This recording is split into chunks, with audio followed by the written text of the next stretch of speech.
Hello friends, स्वागत है आपका मेरे चैनल में। फ्रेंड्स, आज मैं आपसे जरबेरा के बारे में बात करूंगी। ये एक बहुत ही सुंदर परमानेंट प्लांट है। वैसे तो इसके फ्लावर्स इसको विंटर फ्लावरिंग प्लांट्स भी माना जाता है, लेकिन ये पूरे साल हमारे गार्डन में रहते हैं। ये एक परमानेंट प्लांट ही है, पर इसमें फ्लावरिंग जो है सर्दियों में ज़्यादा होती है।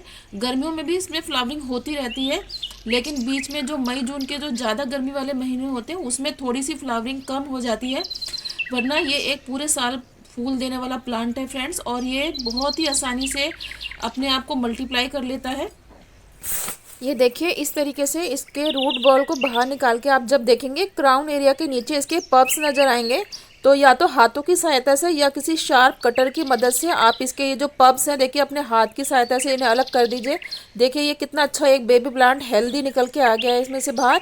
इसी तरीके से इसके जो क्राउन एरिया में से 2-3 बेबी प्लांट्स निकल आएंगे और हमारे एक प्लांट से 2-3 प्लांट रेडी हो जाते हैं, और इसी तरह ये लगातार मल्टीप्लाई करता रहता है।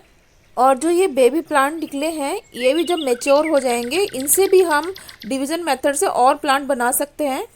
और एक प्लांट अगर आप खरीद लाते हैं, एक या दो कलर के आप इस तरह से प्लांट खरीद लीजिए, और हर जब भी इसके नए पब्स निकलते हैं तो इसको डिवाइड करके आप कई सारे प्लांट आप बना सकते हैं। तो एक प्लांट खरीद के आप 4-5 प्लांट आराम से तैयार कर सकते हैं।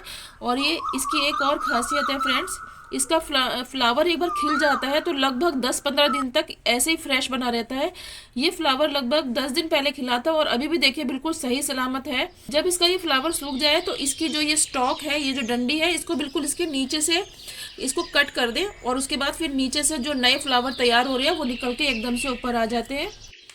आज मैं आपको जरबेरा के बारे में कुछ 7-8 बातें ऐसे बताऊंगी कि अगर आप इनका ध्यान रखेंगे तो ये आपके गार्डन में हमेशा मौजूद रहेंगे, कभी भी ये जाएंगे नहीं, ये खराब नहीं होंगे। तो फ्रेंड्स, इसका पहला टिप ये है कि जब भी इसको हम लगाते हैं नर्सरी से लाकर, तो इसका जो सॉइल मिक्सचर बनाते हैं वो बिल्कुल वेल ड्रेन्ड होना चाहिए, उसमें बिल्कुल भी पानी ना रुके, ऐसा आप मिक्सचर बनाएं। तो उसके लिए हम क्या कर सकते हैं, 50% हम अपनी गार्डन सॉइल ले लेते हैं जो रेतीली मिट्टी होती है, उसके अलावा उसमें हम 30% कंपोस्ट मिलाएंगे और 20% हम उसमें रेत या कोई राइस हस्क मिला सकते हैं। तो इस तरीके का वेल ड्रेन्ड आप सॉइल मिक्सचर बनाएं जिसमें पानी ज़्यादा देर तक ना रुके। अगर हमारी मिट्टी वेल ड्रेन्ड बनेगी तो कभी भी इसमें फंगस नहीं लगेगी, जितना भी हम पानी डालेंगे तुरंत वो है ड्रेनेज होल से बाहर निकल जाएगा। तो पहला टिप इसका यही है कि इसकी मिट्टी बिल्कुल वेल ड्रेन्ड बनाए जिसमें पानी बिल्कुल भी ज़्यादा देर तक खड़ा ना हो। और जो इसकी दूसरी ध्यान रखने वाली बात यह है कि इसको जब गर्मियाँ शुरू हो जाती हैं, जैसे अब मार्च अप्रैल के महीने में धूप थोड़ी तेज़ हो जाती है, तो समर सीज़न में इसे आप ऐसी जगह पर रखें जहाँ पर सुबह की 2-3 घंटे की इसकी हल्की हल्की सनलाइट इसको मिले, और बाकी पूरे दिन इसको बस रोशनी मिले सूरज की, लेकिन धूप डायरेक्ट इसके ऊपर ना पड़े। तो इस बात का अगर आप ध्यान रखेंगे तो गर्मियों में भी ये बहुत अच्छी तरह से सर्वाइव कर लेता है। लेकिन सर्दियों में इसे आप फुल सनलाइट में रखें, क्योंकि जो सर्दियों की धूप होती है वो इतनी ज़्यादा तेज नहीं होती है, तो सर्दियों में इसे आप फुल सनलाइट में रख सकते हैं। बस गर्मियों में और बरसात में इसका ध्यान रखना पड़ता है। और जो तीसरी बात हम इसका ध्यान रख सकते हैं कि जैसे कभी मई जून के महीने में बिल्कुल डायरेक्ट सनलाइट भी होती है और रोशनी भी काफ़ी तेज़ हीट वाली होती है, तो उस समय पर आप इसे किसी शेडेड एरिया में रख दें, या फिर ऐसा करें कोई अगर आपका कोई बड़ा प्लांट है जैसे चंपा वगैरह का प्लांट होता है उसके नीचे भी आप रख दें, तो ताकि जो हीट है सन की वो डायरेक्टली इसके ऊपर नहीं रहेगी और ये गर्मियों में भी आराम से सर्वाइव करता रहेगा, इसको डायरेक्ट सन ना मिले तो। फ्रेंड्स, इसका जो फोर्थ टिप है जो हमें ध्यान रखना पड़ेगा, इसमें कभी भी इस प्लांट में हमें ओवर वाटरिंग नहीं करनी चाहिए।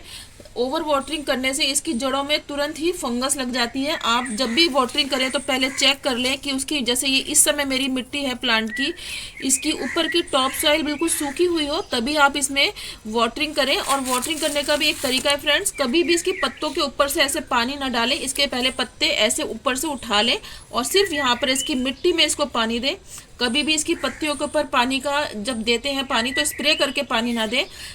और पांचवी बात का जिसका हमें ध्यान रखना है कि आप देखिए जैसे पानी देते हैं तो उस समय पे देखिए कि कोई भी लीफ जो है इसकी बहुत ज़्यादा जो है मिट्टी से टच ना कर रही हो। देखिए जैसे ये वाली लीफ है, ये सूखी हुई लीफ है, आप इसको तुरंत ऐसे खींच के तोड़ के निकाल दें, आराम से निकल जाएगी। अगर ये लीफ ज़्यादा देर तक आपके प्लांट में लगी रहेगी तो जो हमारे प्लांट का क्राउन पोर्शन है ये उसमें फंगस डेवलप कर देगा। तो इस तरह की जो पत्तियां हैं जो पानी में टच करती रहती है मिट्टी से या ऐसे ब्राउन हो जाती है, इन्हें तुरंत निकाल के अलग कर दें। और बाकी भी आप चेक करते रहे, जब भी आप फर्टिलाइजर दें तो कोई भी नीचे वाली पत्ती जो बहुत ज़्यादा टच करती है पानी से, मिट्टी से, उसको आप हटा के अलग कर दें। जैसे कि ये पीली पत्ती है, इसको भी हम चाहे तो अलग कर सकते हैं, ये मिट्टी से बहुत ज़्यादा टच हो रही है तो इसको भी हम अलग कर देंगे। और छठा टिप इसके बारे में ये है कि फ्रेंड्स, इसको कभी भी आप समर सीजन में रिपोर्ट ना करें, क्योंकि ये समर जो होता है, गर्मियों का महीना, इसका ग्रोइंग सीजन नहीं होता। किसी भी प्लांट को जब आप रिपोर्ट करें तो उसके ग्रोइंग सीजन में करेंगे तो बहुत अच्छा रहता है। तो अगर आप कोई नया प्लांट लेके आ रहे हैं या फिर अपने प्लांट को डिवाइड करके अलग अलग कर रहे हैं, तो वो आप सितंबर अक्टूबर के महीने में करेंगे तो बेस्ट सीजन रहेगा इसको रिपोर्ट करने का। या फिर आपके जो पुराने प्लांट है वो रूट बाउंड हो चुके हैं, तो सितंबर अक्टूबर के महीने में, नवंबर तक भी आप इसको रिपोर्ट कर सकते हैं, वो बेस्ट समय रहता है और उस समय इसके जो खराब होने के चांसेस बहुत कम रहते हैं। गर्मियों में इसे कभी भी आप रिपोर्ट ना करें।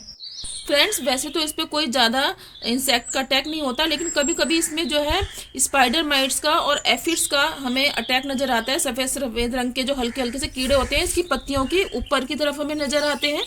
और जो हमारे स्पाइडर माइट्स होते हैं वो पत्तियों के नीचे ज़्यादा मात्रा में होते हैं। तो इसके लिए हमें क्या करना चाहिए, केमिकल, हमें इसका इंसेक्टिसाइड इसको कम यूज़ करना चाहिए, क्योंकि ये एक सेंसिटिव प्लांट है। तो हम नीम ऑयल का इस्तेमाल आसानी से कर सकते हैं। आप 5 ml के करीब नीम ऑयल ले लें और उसमें 5 ml ही किसी भी शैम्पू का मिला दें 1 लीटर पानी में, और उसका स्प्रे आप इसको हर 3 दिन के बाद करें अगर इसमें स्पाइडर माइट लगा हुआ है। और अगर नहीं लगा हुआ है तो आप 10 दिन में एक बार इसका स्प्रे कर दें, तो कभी भी कोई इंसेक्ट या स्पाइडर माइट इसके ऊपर नहीं लगेगा। केमिकल इंसेक्टिसाइड बहुत स्ट्रांग होते हैं, तो आप उनको अवॉइड करिए। अगर बहुत ज़रूरी हो तभी तो इस्तेमाल करिए, वरना आप नीम ऑयल का स्प्रे करके ही इसको ठीक रख सकते हैं। अब बात कर लेते हैं फ्रेंड्स इसके फर्टिलाइज़र की।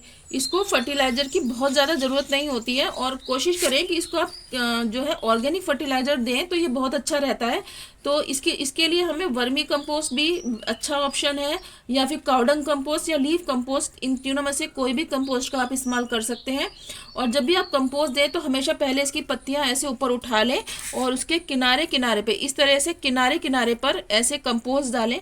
और फ्रेंड्स, कंपोस्ट भी आप देखिए, अगर आप काउडंग का इस्तेमाल कर रहे हैं तो आप ध्यान रखिए कि वो 2-3 साल पुरानी होनी चाहिए, वरना आप वर्मी कंपोस्ट यूज़ कर लीजिए, बहुत सेफ रहती है। अगर लीफ कंपोस्ट है तो वो भी बहुत अच्छी रहती है। देखिए इस तरह से बिल्कुल डार्क ब्राउन कलर की और एकदम दानेदार इस तरह से होती है, तो ये अच्छी कंपोस्ट होती है।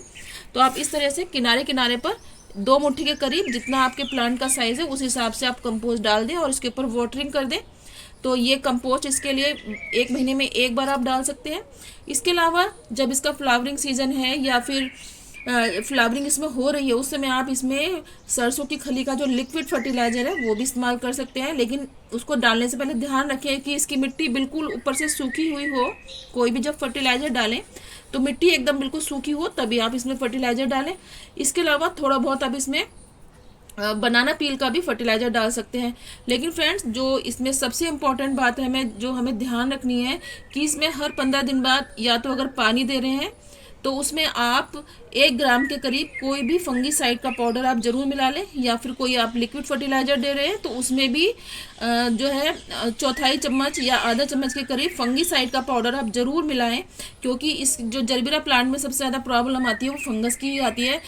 और एक बात को और ध्यान रखिए फ्रेंड्स, इसकी जो मिट्टी है, जो पॉट की मिट्टी है, कभी भी, जैसे ये क्राउन एरिया है, इस क्राउन एरिया से ऊपर नहीं आनी चाहिए ये मिट्टी। हमेशा ये मिट्टी जो है इस एरिया से नीचे ही रहनी चाहिए, क्योंकि मिट्टी में अगर हम पानी डालेंगे तो वो गीली रहेगी, और उसका क्राउन एरिया में अगर पानी यहाँ पर ठहर गया तो इसमें बहुत जल्दी से फंगस लगती है और ये प्लांट ख़राब हो जाएगा।